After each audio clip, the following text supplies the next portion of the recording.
Hoy en De Pura Cepa nos acercamos hasta el pueblo de San Bartolomé para conocer a uno de los testigos directos y protagonistas de que los centros turísticos de Lanzarote sean una realidad. Hoy hablamos con el señor Paco Pérez García.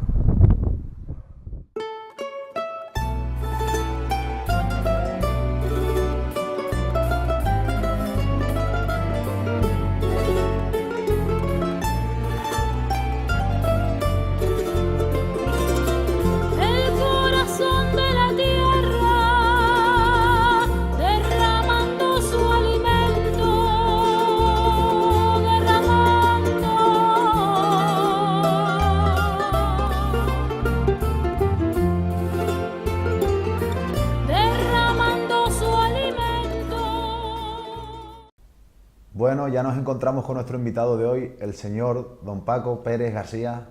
Buenos días. Buenos días. ¿Qué tal, don Paco? Muy bien, muy bien. Bien. Sí, de momento. ¿Usted es natural de aquí de San Bartolomé? Sí, señor. Nacido en la Plaza de los Castillo. Don Paco, dígame una cosa. ¿Empezó a trabajar a los 10, 12 años? ¿Puede ser? Yo empecé a trabajar a los 10 años en una pequeña panadería que vive aquí, para repartir pan en las tiendas a las 5 de la mañana, para que después los trabajadores, cuando venían para ir a trabajar a Arrecife, porque prácticamente los trabajos estaban todos en Arrecife, que no trabajaba en la fábrica, trabajaba en el Cabildo y en la fábrica esta de los Rosas y todo. Entonces repartían los panes para que cuando pasara la guagua por ahí, o iban caminando, porque casi todos eran caminando, se llevaban el panito y después yo de allí venía a casa, me iba al colegio. Y por la tarde, cuando salía del colegio, iba otra vez a recorrer las tiendas a ver si le sobraba algún pan para bizcocharlo al día siguiente. Mi madre. Estamos hablando del 50 y poco, ¿no? Eso estamos hablando del... Si usted nace en el... Usted no, nació del en el, 52, 53. Por eso, 50 y 50 y poco. Si nace usted nació en el 42, me decía. En el 42. Y entonces así empieza usted... Después de ahí me pasé... Ya dejé el colegio y me pasé a trabajar con los empaquetados de tomate, con Manuel Bermúdez aquí en San Bartolomé. ¿Y dónde trabajaban los empaquetados de tomates? Empaquetados de tomates aquí en San Bartolomé. Sí, sí. Ahí al lado de la molina de Don Juan Alma. Ahí tenía Manuel el almacén empaquetado y estaba pues todo el día haciendo cajillas, ceretos de eso para recoger el tomate en el campo, abajo en la curva esa de Güime. Que eso parecía un muelle cuando eso de tomate, cebolla, sandía. Cuando dice la curva de Güime, ¿dónde dice? ¿La Vega Machín? ¿Dónde está la rotonda? En la rotonda dirección a Arrecife. En la rotonda que va a dirección a Arrecife y dirección a Playa Honda. ¿Allí? Y hacia Los Caras. Sí. Eso ahí era, en esa época era un muelle de batata, de sandía, de todo. Me decían que salían bien buenas sandías ahí en esa zona. Una sandía tremenda. Hasta la misma orilla de la playa había sandías.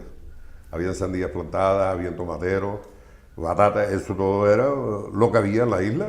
En ese Lanzarote de los 50 y pico, me imagino, una Lanzarote muy pobre, ¿no? Mucha miseria. Pobre, nada, no había nada de nada. En esa época casi todos, los chiquillos todos éramos descalzos, zapatos no había.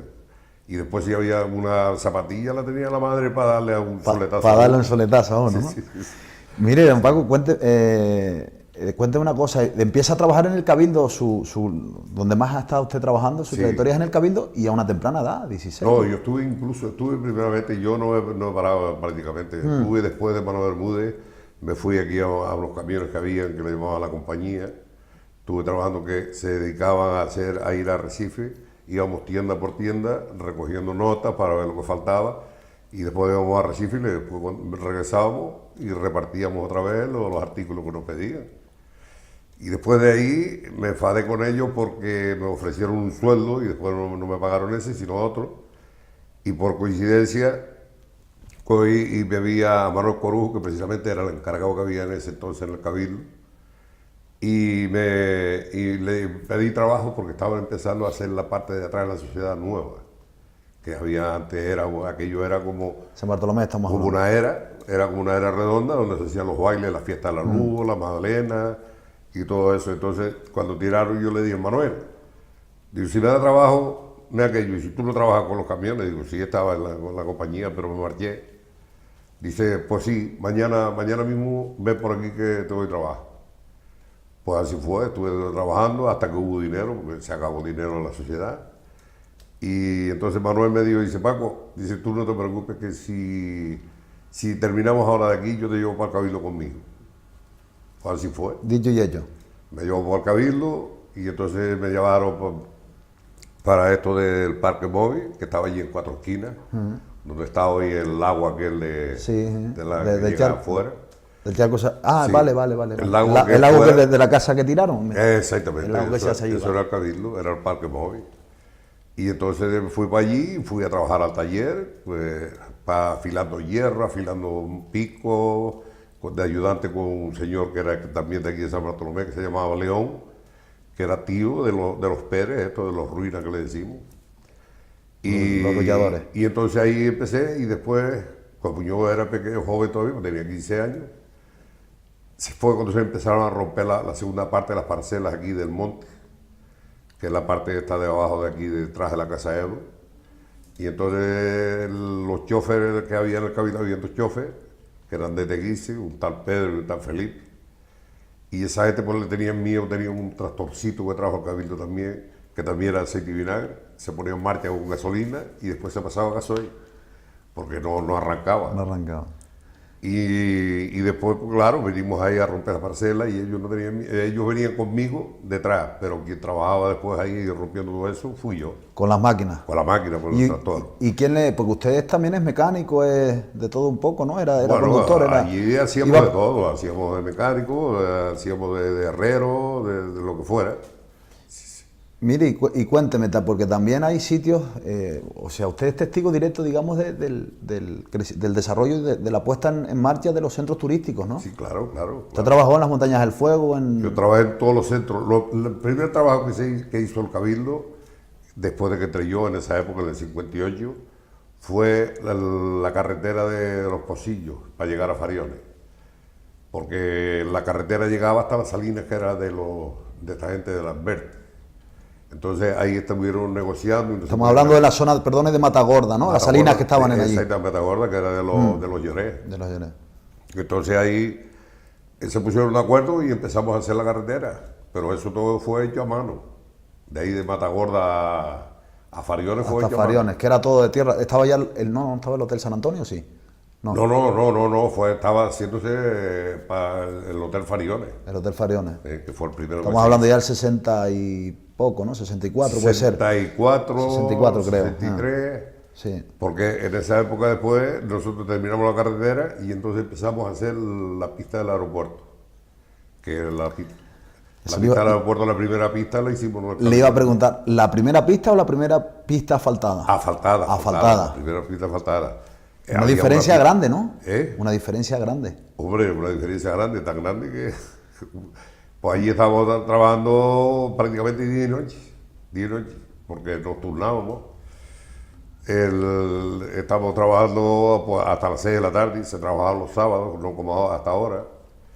Ahí fue donde le pusieron el famoso apodo del combate. Exactamente, ahí mismo fue. Sí. ¿Y por qué sabe usted eso? No, bueno, uno tiene... Biosfera Televisión tenemos unos contactos por todas partes que nadie sabe y nadie los ve. Eso fue un cuento de risa, porque había un tractorista, entonces en esa época no había máquina y cuando eso, que fue cuando entró don José Ramírez, el presidente del Cabildo, fue cuando empezó a evolucionar la isla. Ahora que dice José Ramírez, uno de los más importantes, ¿verdad? De los más importantes, tuvo... Presidente del Cabildo, que hizo tuvo una... 15 años. José Ramírez Cerdá. Sí, de Cerdá, sí. Sin embargo, el hombre que yo más perfecto encontraba de presidente del Cabildo fue el abogado que murió, ¿cómo se llamaba? Don Nicolás de Páez. Nicolás de Páez. Eso fue un caballero para la gente, para todo, Sí, que no quiere desmerecer a nadie, pero destaca a ese por su experiencia con él. Hay que hacer un monumento porque fue el que hizo todo lo que tiene la isla. Ese hombre hizo todo. Hizo carretera, hizo los centros, hizo galerías. Fue el que trajo el que le escribió una carta a César Manrique pidiéndole que viniese. Sí, claro. Y diciendo que, claro. Y después... Es que es bueno decirlo porque es historia de Lanzarote que muchos desconocen. Me han contado, yo no lo sé con exactitud porque claro, uno a los papeles del Cabildo y eso no llegaba, ¿no?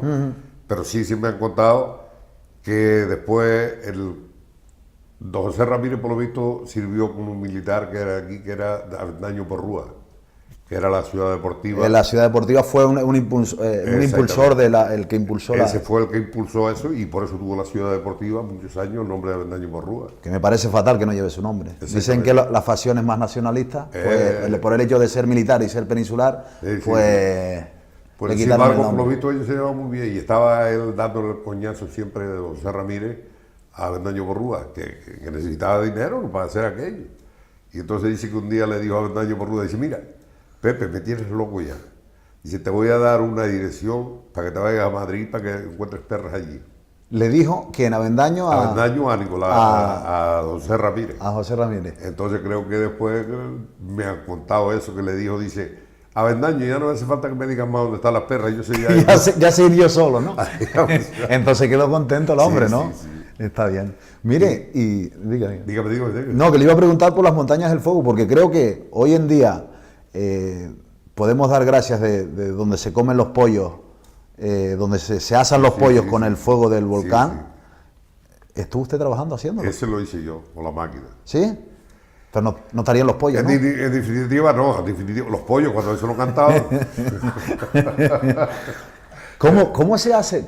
Siempre me he pensado, ¿cómo se hizo eso? Aquello se hizo, yo subí con la máquina arriba, ¿no? Y se empezó a descolmar la montaña, porque la montaña era buena aquello, para hacer la explanación, para hacer el poco de aparcamiento y el restaurante. Porque claro, al hacerlo aquello tenía que bajarlo para abajo. Entonces los camiones subían y del calor que había... Tendría que estar poco tiempo, ¿no? Poco tiempo, y después últimamente se empezaron a poner tablones para que aquello, porque los camiones reventaban las gomas del calor. Las gomas del calor. Y había un camión que era de Tiagua, que era no me acuerdo cómo se llamaba él, que era un roto y tenía la carrocería de madera.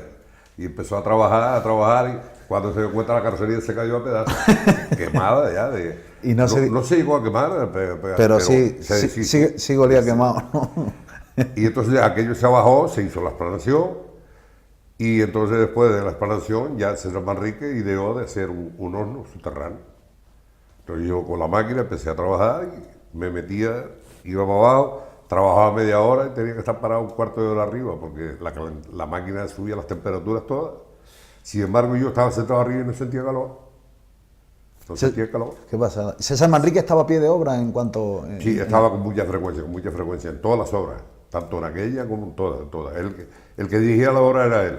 Y después ya él era el segundo encargado, que era Luis Morales, que también muy buena persona, que a pesar de todo, él no lo reconoció, pero a última hora, cuando ya se iba a jubilar, reconoció que la labor no fue tanto de él como de los trabajadores. Porque los trabajadores que tenía el Cabildo eran trabajadores especiales.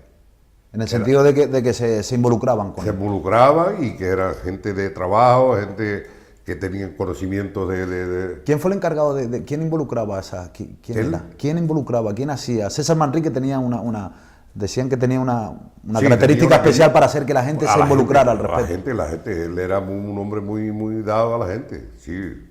Él venía, hablaba con la gente, no tenía problema en nada, y hablaba con él, le preguntaba y te contestaba, sin problema ninguno.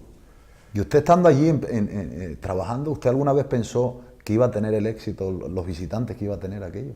La Montaña del Fuego. Montañas del Fuego. Yo no lo pensé porque antiguamente, ¿sabes? Allí había calor, se asaba, pero era abajo en la Montaña del Fuego donde están los camellos. Se asaban allí las cosas arriba, se acochaban huevos, asaban huevos. El echadero camello se le dice. El echadero camellos, pero arriba, la montaña. Pero después aquello yo no sé, oí decir que si fue un tal Hilario el que reconoció, que dijo que tenía un camello por allí y dijo que había calor allí en otro sitio. No, y que plantó una higuera. Una higuera y daba higo. Y que daba higo. Sí. Mi padre cuando la visitó dice, si hubiesen dejado lo de que daba higos para otro día, a lo mejor me lo creo, pero... Que sí. Yo llegué a comer higos de aquella higuera. Sí. Claro, porque yo a partir de ahí... ¿Es verdad entonces? Como que es verdad, la verdad como que estamos hablando... Estamos hablando de allí, de la zona del restaurante donde está. Era el restaurante el Taro. Porque el restaurante antiguo antes era abajo, debajo, al pie de la montaña abajo. Sí. Y entonces ahí no había carretera. La carretera empecé a abrirla yo, después de que se hizo lo de arriba del Taro y todas esas cosas, o del restaurante. Entonces empezamos a hacer la ruta de, ya de los volcates. Y allí, a partir de allí para adelante, no llegaba a caminar, la gente sí iba caminando, pero allí ¿quién iba en ese entonces? Claro. Los pájaros, no iba más nadie. No había nadie más. No Sí más que nadie. Lanzarote en sí como destino turístico no tenía el auge ni Lanzarote ni recién No, estaría. yo creo que ninguna isla. No pero tenía claro, ninguna isla, pero Lanzarote. Pero Manrique tuvo una visión tan grande de esto que lo vio clarito todo. Entonces él fue el que trazó todas las carreteras. Las carreteras las trazó, porque mira que allí hay curvas y hay sitios. Estamos hablando del trayecto en guagua. El trayecto en guagua, sí. Porque después del trayecto, el primer tramo que se hizo era donde estaba la higuera, a la falda de la montaña, que precisamente fue en la época de los higos. A mí me gustaría que me dijese algún día, si lo tiene a bien, vamos y me dice dónde. Sí, porque sí. es que yo discrepo mucho también de que allí No saliera tengo una problema higuera. de eso. Y después, También no se llevó ningún susto. yo, sí, me volqué con la máquina allí. ¿Allí? Allí no, afuera en el Taro, ¿Eh? en el Taro donde está una higuera enorme que hay allí que se llama la higuera de Beltrán. Al lado derecho, subiendo para arriba, había otra pequeña higuera. Y entonces cuando estábamos haciendo la carretera aquella para ir a Yaiza, estábamos trabajando allí y yo le decía a Manuel Corujo, coño, Manuel, que era el encargado, Manuel, eso ahí no, la pared esa, está seguro que está una pared firme.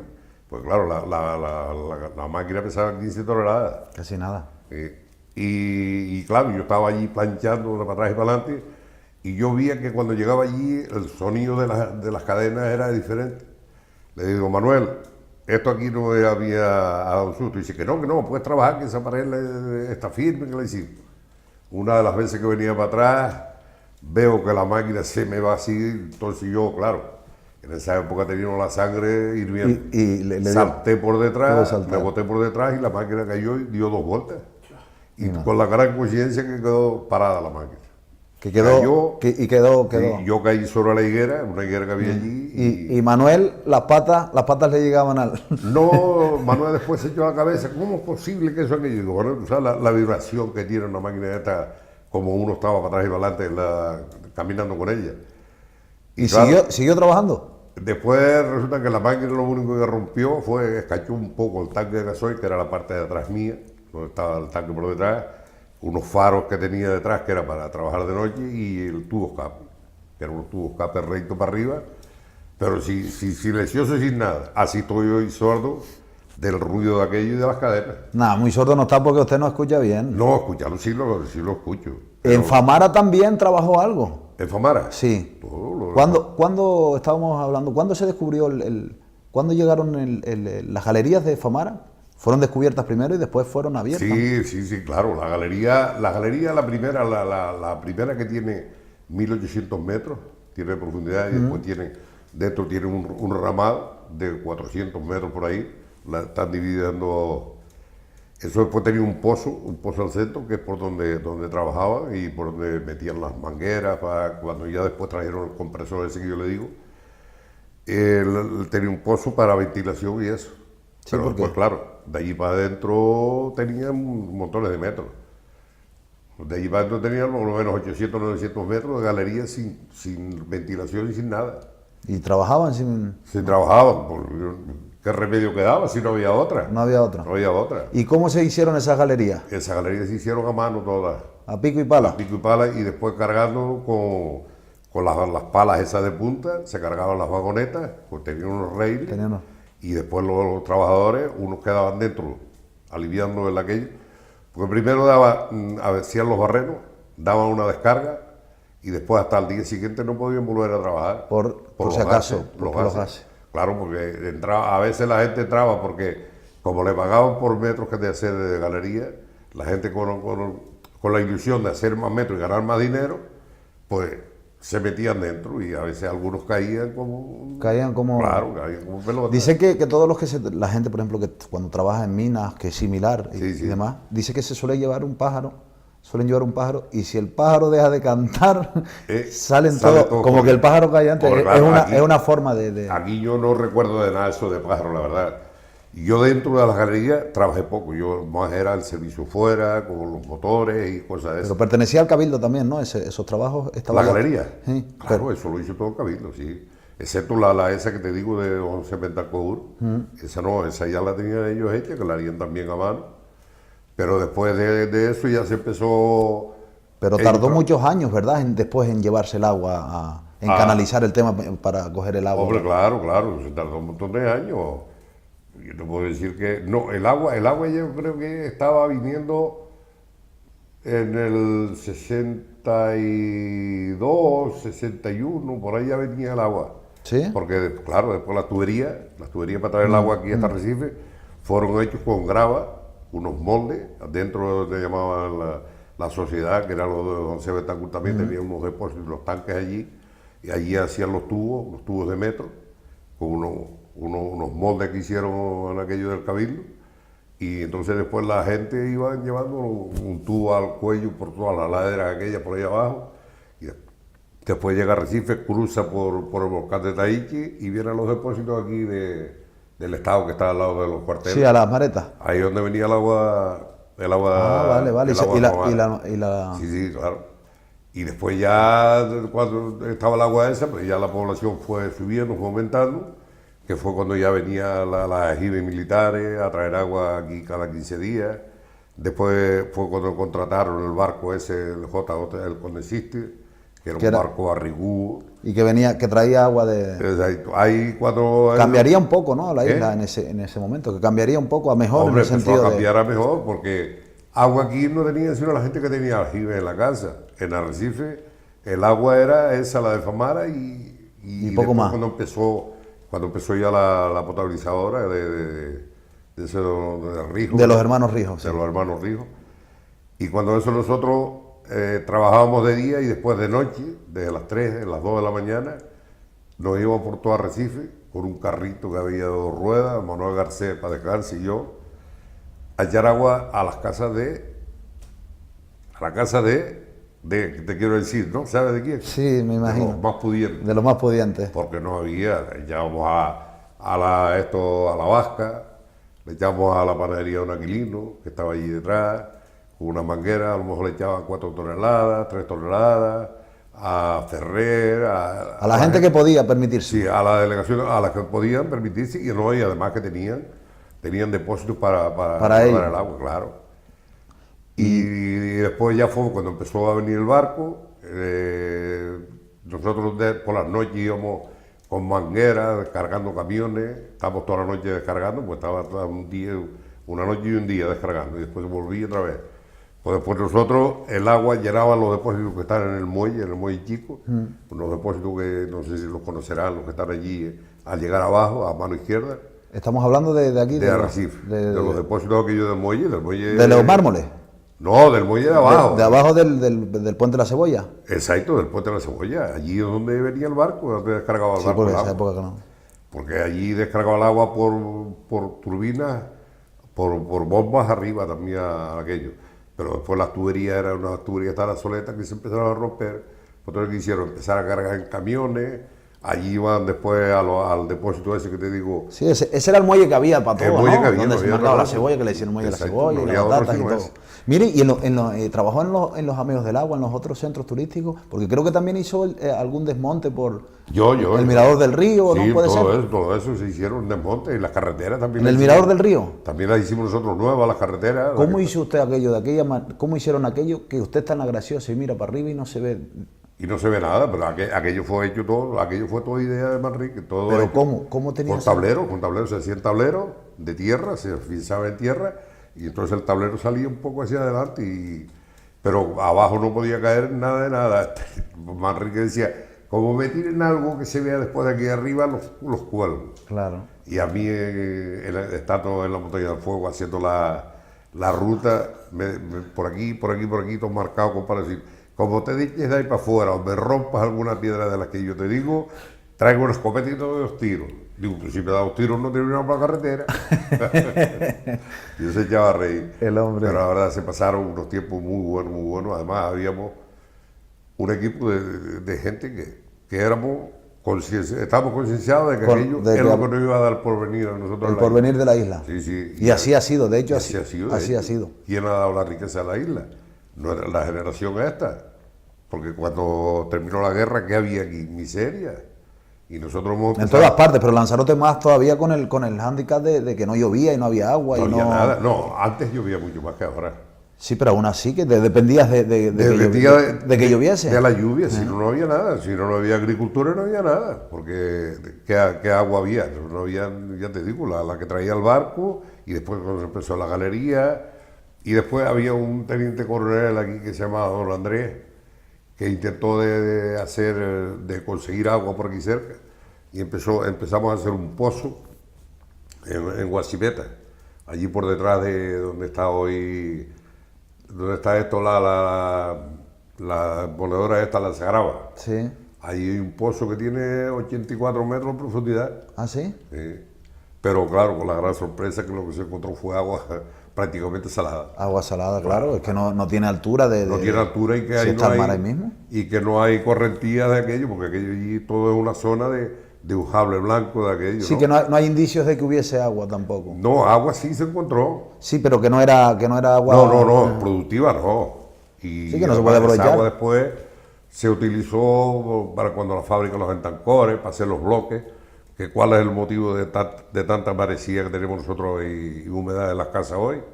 Es eso, de que los bloques fueron hechos con agua salada. Hechos con agua salada. Eso nunca se dice que siempre tendrán problemas, esas casas siempre tendrán problemas. Claro, eso de que entre la humedad, eso ya no hay quien lo quite. Eso nada. Y todo ha sido a la raíz de eso. Aunque el cemento y todo eso era mucho mejor que el de hoy, era un cemento muy bueno, pero claro, el agua era mala, el agua era salada y no había otra. Mire, usted también tiene una labor un poco más lúdica, que fue presidente de la Bola aquí, creo, en San Bartolomé. Sí, presidente de aquí del Club de la Bola. ¿Eso lo alternaba o podía alternarlo o ya fue después de una edad, de haber dejado ya? No, ya eso fue, pues eso puede haber 20 años de eso que yo estuve ahí de presidente. Pero después tuve problemas que se me murió una niña de 13 años y fue un bajón que tuve que dije que no quería saber nada y me marché. Y se le quitaron, cualquiera no. No, lo dejé yo voluntario porque no aquello. Y después, sin embargo, el club lo quise tanto que después estuve ahí 10 años en la cantina que tiene, que la verdad es que me fue de maravilla. Me dio bastante sí, dinero. Sí, que le dio bastante dinero. Porque la bola es una afición aquí tremenda. A mí me llama la atención, pues yo yo llevo muchos años aquí. Tenerife también tiene mucha afición a la bola. Sí, pero no pensé yo que aquí en Lanzarote no hay... En Tenerife hay zonas que no hay esa afición. ¿Has visto la afición que tienen los viejos, los mayores? Sí. Bueno, la palabra viejo es fea. Vieja no, usados. Mayores. Los más usados. Mayores. Y ahora vemos unos 800 para allá. Habemos jugando allí en Costa Teguise y ahora precisamente mañana tenemos la final y aquello cuando se va allí es un regocijo de ver tantas jóvenes. El que no tiene mucho regocijo será Mariano Rajoy. Paco, aunque digo una cosa, ese dinero es nuestro, que lo hemos puesto en la caja allí. Yo le iba a comentar a raíz de eso, de los centros turísticos y demás. ¿Usted cree que la isla se ha revertido el dinero que ha creado los centros turísticos? Era para estar la isla, ¿no cree que usted que podía estar mejor de lo que...? Yo creo que sí, yo no sé, yo no entiendo. Mira, a mí me da mucho enfado cuando, no sé si lo voy a decir es un error o no. No, digo usted... Pero yo te voy a decir una cosa, ¿cómo me pueden decir a mí que más o menos con el mismo personal, porque cuántos años hace que tienen los centros turísticos los mismos personal, más o menos? Yo no digo que habrá alguno más, porque el turismo ha venido a más y ha tenido que meterse más gente en plantilla. Pero lo que yo sí te puedo decir es que también siempre oí que del dinero que daban los centros turísticos se hicieron muchas cosas aquí en Lanzarote. Se hicieron los centros esos de los chicos aquí en Tahiti, de Adislán, con dinero que sobraba de los centros turísticos, que daba beneficios a montones. Y ahora me dicen, con la cantidad de gente que tiene, la entrada que tiene, y me dicen 14 millones, 10 millones, 15 millones de pérdidas. ¿Cómo es posible eso? Eso sí es verdad que no... Si siempre ha dicho, bueno, la gente del pueblo siempre decimos, en los centros turísticos al cabildo tiene que darle el dinero por tubo. Porque se ve además, usted empieza a contar y dice, Es que 8 euros, está- ¿cuánto es la entrada? está- 8 euros, empieza a contar por cabeza y las la colas de cantidad coche, gente que la entra cantidad ahí, de coche y la cantidad madre de gente mía, que entra ahí, exactamente. ¿Cómo puede tener tanto gasto una botella de fuego si le entra a lo mejor 500.000 euros todos los días? ¿Dónde gasta ese ¿Dónde- dinero? dónde gasta los ese 500.000 euros? ¿Dónde se gasta? Los más conservadores dirían que lo privaticen y seguramente que empiece a dar más. Hombre, claro, ¿qué están haciendo? Yo soy anti, pero es verdad, no dejo de reconocer que siempre lo público parece que no se le tiene cariño a lo público. Lo público No, se, no, no, se- no, que no, todos, que no, que todos, no, que no. eso no hay problema. A nosotros nos da mucho enfado, a los trabajadores de esa época, decir la miseria que nosotros trabajábamos, que con la cantidad de miseria, con la cantidad de cosas que nos faltaban y todo lo que hicimos, todo lo que se hizo, no me refiero a yo, a mí, sino a todo el grupo que tenía el Cabildo, y que trabajáramos con la ilusión que se trabajaba para hacer esto, y que después de hecho ahora todo se ha venido abajo. Que los que han venido después lo hayan... Como yo le digo porque don Juan Semana Fiesta, el ingeniero, que también es un caballero, una maravilla de hombre, siempre que nos ve a nosotros dice, ay, las viejas glorias del Cabildo, las viejas glorias que había en el Cabildo. ¿Y ahora qué? Sí, Yo que no lo entiendo. Como que ha quedado un poco como que no, ustedes No sé cuál es el motivo, y perdone que lo voy a decir, no sé si es un error lo que voy a cometer. No, usted hable de lo que usted diga su opinión. Yo lo que tranquilamente. puedo decir que cuando habíamos en el Cabildo, habíamos 200 y pico hombres, ¿no? Se estaba haciendo el aeropuerto, se estaba haciendo todos los centros turísticos, se estaba haciendo las carreteras y todo, con 200 hombres. A ver, te voy a decir más. Se estaba haciendo en la ciudad deportiva, con 200 y tantos hombres. Y hoy el Cabildo tiene 1.100 y pico hombres. ¿Y cómo se come eso? Que tiene que buscar gente de la calle para hacer la limpieza de jardines, recoger un disco si se cae y todo eso. Hombre, ha crecido también, ¿no? La isla, Yo no demográficamente. digo que no ha crecido, pero las infraestructuras son las mismas. Ya no. Las mismas que había. Yo recuerdo, ahí, no decirte aquello, la granja del Cabildo, había 10 hombres, me parece que de los que habían invernaderos, habían cochinos, habían cabras, habían camellos, habían de todo. Y un solo hombre, el León, que se llama de aquí de San Bartolomé, vecino de León, un solo hombre se cuidaba de todo eso. Se encargaba de todo eso. De la limpieza y de todo. Pero eso también rozaba la esclavitud, ¿no? Es Un que hombre. más o menos no es esclavitud. Antes se pasaban y ahora no llegan. Efectivamente. Mire, cuénteme, los jameos del agua. Los jameos del agua era un vertedero. Era un vertedero de compras. ¿Usted se acuerda de ver...? Claro. ¿Quién hizo la carretera para llegar dígame allá? la verdad, ¿usted pensaba, este hombre qué va a hacer aquí? Esto sacaremos la basura y ya está, ¿no? No. ¿Ustedes pensaban que alguna vez que aquello iba a quedar como quedó? Dígame, Hombre, siendo honesto. yo claro que no lo pensé, pero había un equipo de gente ahí que era del norte, de allí y de otros sitios que conocían eso aldeillos. Porque no sé si es que iban a buscar palomas, si lo que iban a buscar, que ellos fueron los que fueron descubriendo la cueva con Soto y César Manrique. Sí. Jesús Soto. Sí. Esos fueron los que fueron descubriendo la cueva. Soto, que es tan importante, está como César Manrique a la hora del desarrollo de los Soto. productos, ¿sí? Sí, claro. Un poco más a la sombra. Más a la sombra, más aquello, pero después, a última hora, quien se quedó llevando todo el control de eso fue él, fue Soto, que llevaba después de que César murió, quien fue llevando todo el control y cómo se hacían las cosas y todo fue Soto. A pesar del tiempo pasado el tiempo pasado, que se nos va el tiempo, creo que se nos ha ido prácticamente. Quería hacerle una última pregunta, Paco. ¿Hace falta otro César Manrique ahora que...? Hombre. Las comparaciones son odiosas, Desde el día sí, ¿no? falta un César Manrique aquí. Tenemos territorio limitado. ¿Usted cree que se tiene que parar, se tiene que poner tiene que venir alguien que marque las directrices, como las marcó él en su día? Claro. Para que se actualicen y pondría mucha gente firme también. Sí. Estamos hablando estamos hablando de la política. De la política. De la política. Sí. César mandaba tanto como... Hombre, César era aquí el cabo vara que decía, ¿cómo se dice? En la antigüedad se decía un cabo vara. Un cabo vara. Ese Manrique se metía en todo sitio y decía, hasta aquí hemos llegado. Y había que hacer lo que él decía, porque era el que tenía el control de la isla, era él. Y gracias a Dios, ¿no? Gracias a Dios. A Dios y a la Gracias a Virgen Dios María. estamos viviendo un poco, quien más, quien menos, de lo que él hizo. De lo que él hizo. Y Lanzarote es única y reconocida a nivel mundial de lo que él hizo. gracias a su obra. Eso está claro. Además de las características naturales que tiene la isla, pero sí. no cabe Las duda. ideas que ese hombre tuvo fueron unas ideas muy privilegiadas. Ese hombre tuvo unas ideas locas y todo lo que tenemos se lo agradecemos a él, porque él es el que dirigía y controlaba todo. Y los demás todo a hacer lo que él decía. Pues igual que cuando se hizo el jardín de cactus, que nadie pensó que aquello era tan precioso, aquello era otro vertedero. Aquel de la entrada es una pasada. Yo no sé qué abono le echaron, el de la entrada que está allí, aquel canto que... Agüita no, y el que tiene allí, el jardinero que tiene allí, un chico de Mala, eso quiere más a las plantas que la mujer, yo creo.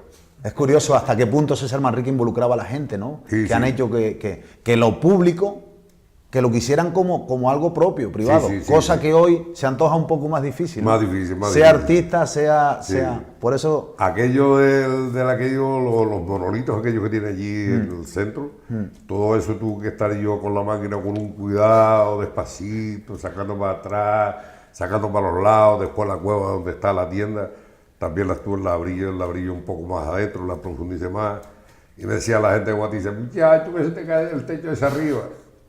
Y la verdad que el Cabildo tuvo una suerte de privilegio, de los trabajos tan aquellos que se hicieron y que no haber pasado nada de un accidente, y con la cantidad de gente que tenía, ni un accidente.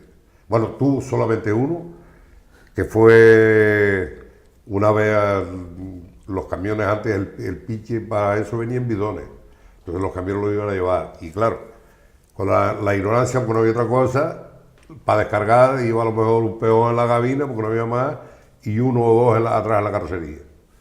Y entonces una vez unos bidones se rodaron y un hombre ahí en Taiche cayó y lo mató. Pero después de accidentes así, nada. La gente trabajaba, a ver, se trabajaba a lo bruto, se trabajaba sin medidas de seguridad. Sin medidas de seguridad, se trabajaba sin tener pero gracias a Dios materiales para trabajar. Pero sin embargo se hizo todo lo que se hizo. Pero había entusiasmo y había ganas, y había un director de orquesta que era... Había ganas, no solamente ganas, sino necesidad. Porque si te digo, como te dije al principio, tenías 15 días de trabajo y después 15 días no tenías, ¿qué ibas a hacer tú? Darle ilusión a los encargados y decir, a ver si me pueden llamar otra vez. Porque la gente que valía es la que te llamaba, si no, no aquello. Y tenías que valer aunque no quisieras, tenías que valer. Y dar el callo al máximo, porque para eso, buscando la forma de tener un bienestar, porque en esa época tener un bienestar en la isla era difícil, ¿no? Claro, era difícil. Pero te digo, yo en el Cabildo trabajemos un equipo como si fuéramos una familia, todo, tanto por la parte del taller, tanto por obra, éramos una familia así, amigos todos. Eso es importante siempre en cualquier conjunto de trabajadores. La colaboración, nos ayudamos todos unos a otros. Si tenía problemas un día y le decía tú al otro, muchacho, hazme esto que yo tengo que ir a lo mejor al médico o lo que sea, él buscaba la forma de hacerlo por los dos. Eso... Son cosas, eran más gente también, eran otros valores, eran otras... ¿no? Era más valor y necesidad, que había necesidad en la isla. Sí, pero que no se cuestionaban las cosas, se ayudaba uno a otro y ya está, sin mucho historia. Sin problema ninguno. Ahí cuando eso, en el taller vimos las máquinas cuando vinieron, teníamos que sacarlo de las cadenas, teníamos aquello que a lo mejor se estropeaban, y teníamos que sacar los pasadores a fuerza de marrón, y aquello porque no había máquinas para nada. Madre mía, los macanazos ahí, eso... oxidado todo el trabajo, impresionado, y lo sacábamos. No había otra, había que sacarlo. Don Paco, con un marrón nos van a dar a nosotros porque no hemos pasado del tiempo, allí los amigos de realización. Bueno. Muchas gracias por este rato que nos ha dado. Nada, y nada, no hay problema. Gracias de corazón. Por mi parte no tenía problema ninguno. Pues muchas gracias, porque usted es un testigo directo del desarrollo de la isla. Claro, claro, claro. Y estamos agradecidos. Sí. Nuestro programa se trata de eso, de coger... nosotros no buscamos, nosotros encontramos grandes historias. Ya. Y usted es una de ellas. Vamos despidiendo ya el programa. Eso siempre me han dicho mis hijos, que porque yo no hacía un comentario de lo que ha sido la realidad. Y una cosa que te voy a decir, todo esto que están transmitiendo ustedes fue también porque lo conseguí yo, lo hice yo, los repetidores de montaña de mina. Eso lo hice yo en esa montaña. Se me olvidó preguntarle, sí, que creo que hizo una apuesta ahí media rara que casi... Pues ahí cuando se hizo eso tuve que subir con la máquina de culo para detrás y ayudarme, porque de arriba para abajo, o mejor dicho, de abajo para arriba, no había... la máquina me culeaba y yo decía, digo, coño, esta cualquier rato me hace ir abajo Y entonces le dije yo al encargado, digo, mira, yo creo que la mejor solución es, porque trabaja después, la máquina mejor, más afianzada, es subir arriba, subir de culo. Y el encargado decía, ay Dios mío, yo no quiero saber nada, yo me meto la cabeza en una cueva que ya hay y tú... Digo que no, que subimos arriba. Claro. La juventud. La juventud es una enfermedad que con el tiempo se va curando, decía. Se va curando. No lo dudes. Hace uno muchas ignorancias. Hoy le da uno vértigo de cualquier cosa. Y en ese entonces yo no tenía miedo, nada. Ahora le da vértigo. Con la máquina como con un cariño tremendo, porque yo lo tuve un cariño. Bueno, de hecho estuve 22 años en la máquina. Después ya fui pasando años, me cansé un poco. Pero aquello empecemos a hacer de arriba para abajo. Y después se sacaron allí unas lajas enormes que Manrique siempre decía que las quería llevar para hacer una puerta de entrada ahí en la granja de aquello. Pero nunca las llevó. Nunca las llevó. El hombre se mató y en paz descanse, no se consiguió. Y de allí, del pico, un día apostando con un compañero allí, me decía, porque yo bajaba todos los días de arriba, abajo, por la ladera para abajo, a llevar a la comida, porque mi mujer me iba a llevar la comida allí en la ladera. Y un día un amigo me dice, tú no eres capaz de bajar de aquí derecho para abajo del pico. Digo que no, móntete conmigo para ver si bajamos o no bajamos. Y bajaron y cogí, enfoqué la máquina con tanta ignorancia, es así, lo reconozco hoy, lo reconozco. Del pico derecho abajo a la ladera, del mismo pico arriba. El otro compañero, que era Miguel Tejera, el que se ahorcó, el compañero dice, sí me monto, pero claro, él la vio venir y se montó atrás de los arados. Según yo giré la máquina, enfoqué para abajo y se montó abajo. Y ahora yo digo, ¿qué hago? ¿Para abajo o para arriba? Digo, no, para abajo. Sigue para abajo, ¿no? Y me dieron un pocotazo después a raíz de eso, porque estaba Marcial Pérez, ¿sabes? Que tenía la tienda ahí arriba. Decía, ahí mi madre, que los tanques de guerra estaban apareciendo ya por los montillos. Pero bueno, escapó. Y están los surcos allí de las esteras. Sí. Y ya bajé, no me pasó nada. Bueno. Bajé, cuando iba por media ladera, había una media laja allí, digo, ahora me rebala la estera, pero no, la subí por encima de allí y bajé hasta abajo tranquilo.